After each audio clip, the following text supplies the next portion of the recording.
তো সকাল সকাল ভাড়া মারতে এসে যে শালা এরকম একটা জামের মধ্যে ফেসে হবে এটা আমি জীবনে ভাবতে পারিনি। তো চলো ব্লগটা প্রথম থেকে শুরু করি।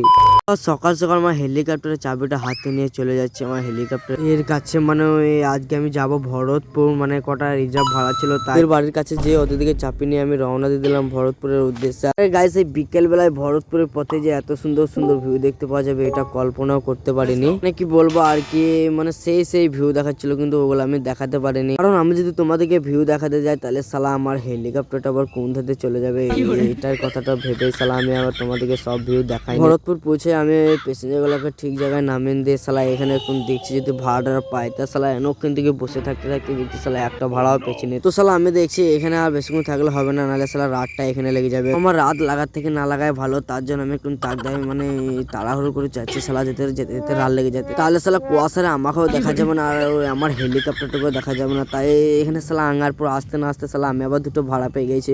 ওয়াও! তো চলো গাইস, আমি এখন এই প্যাসেঞ্জার গুলো কালীবাড়ি যাই, দেখাচ্ছি নেক্সট ব্লগে। টাটা।